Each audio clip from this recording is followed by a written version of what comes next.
Ah, yes. Summer break was finally here and high school was over. For now, your parents were out of town, but that meant that you had the place all to yourself for the time being.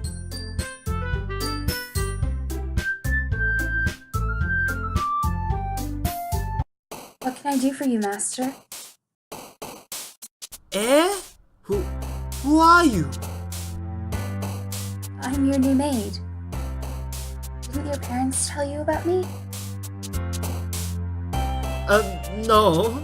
I didn't know that they hired new staff. The last maid had quit, and so you knew they were looking for another one. But as far as you knew, they had no real luck with it.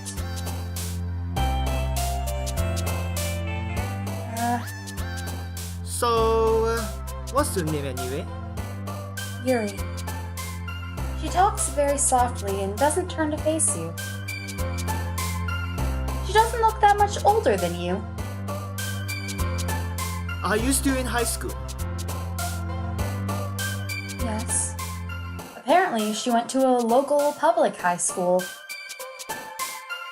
I saw this room and how messy it was, and so I decided I would start by cleaning up. Yeah. Thank you, Yuri. I just need to see some things downstairs.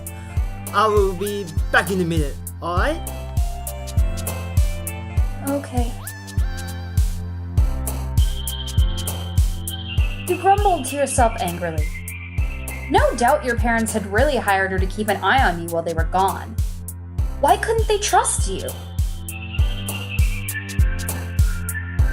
I mean, yeah, you almost burned down the house one time they were gone, but that was like a year ago, man. You are a whole year older, and therefore wiser now. Or maybe they were still angry about the incident at the zoo earlier last week. In your defense, though, that penguin had been a total jerk and had totally been asking for it. But now that this had happened, you needed to find a way to get rid of the pesky maid.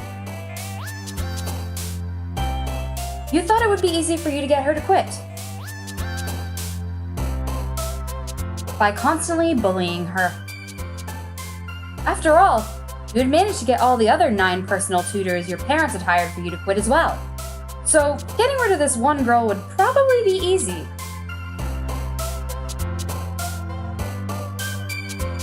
You find a note near the fridge from your parents that say they hired a maid for you. They also mention that the maid in question is really shy. Well, maybe that explained why she wouldn't even look at you directly. But this meant that you knew her weakness now, and you knew just how to exploit it. When she would make dinner, you would pretend to be allergic to whatever she would make. You would then send her outside to buy some new ingredients, which would be really hard to get. And so, you would be forced to talk to random people to find said rare ingredients. She would find it really awkward, and would then quit. For now, though, you were feeling kind of sleepy, and so you took a nap on the couch.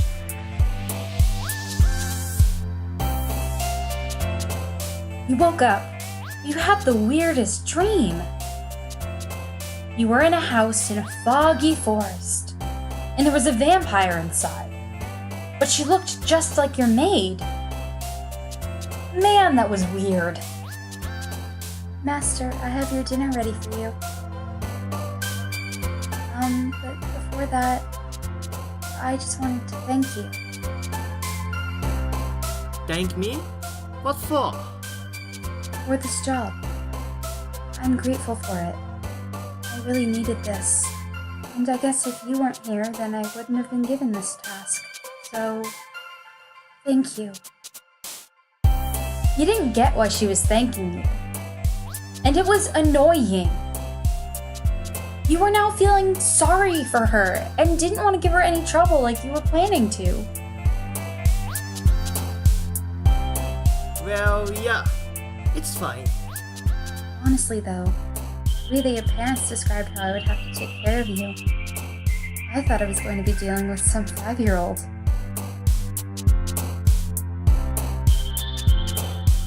Yeah, well, my parents have a strange sense of humor. So, I'm assuming that you don't want me to read you a bedtime story and give you a good night kiss like they asked? Your face flushes. Why are you blushing? Well, the thing is that no girl has ever kissed you. And some part of you wants to desperately answer yes to the question.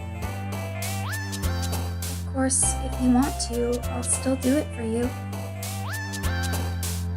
Rest assured, like any good maid, I consider it my job to fulfill your every single desire. You blush even more deeply. Was she really hitting on you?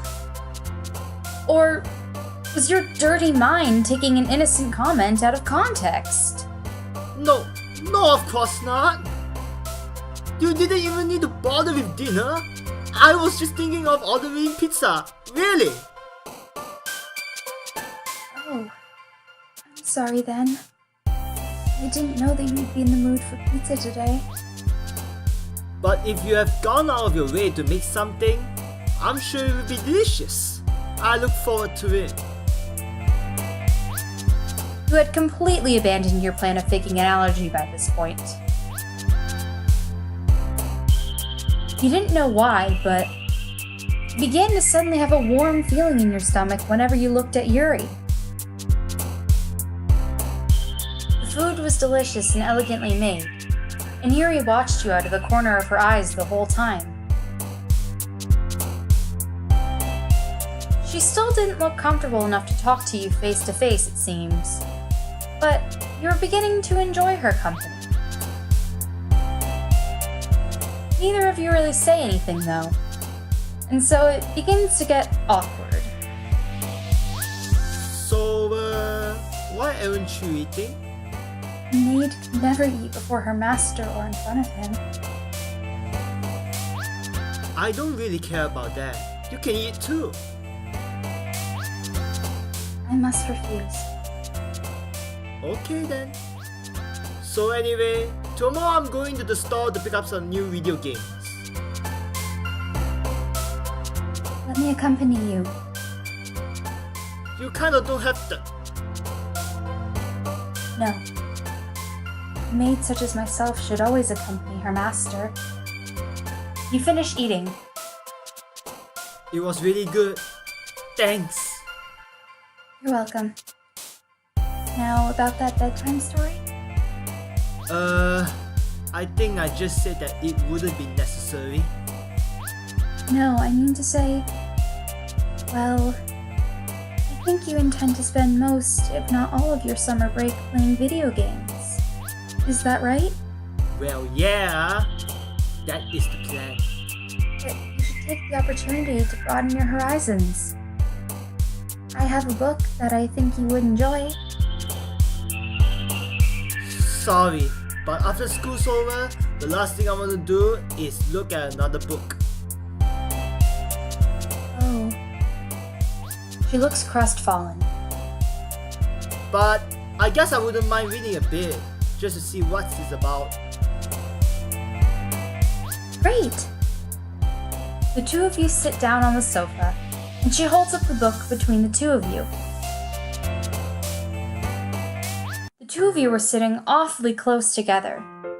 She's practically sitting on your lap. Not only that, but just now you notice how revealing her outfit is. You have a good view of pretty much everything from here. In the time that you two are reading, you end up spending more time staring at her than you do at the book. It's a weird horror book, and you don't really pay attention to the contents anyways. If you don't mind, I think it's enough for now. Alright then. I'm so glad you're broadening your horizons like this.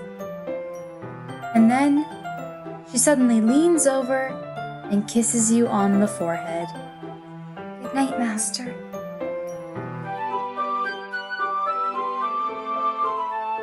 Later on, as you lie in your bed and drift off to sleep, you can't help but wonder about the marvelous maid in your house. You have a feeling that this summer vacation was going to end up being far more interesting than what you had originally expected.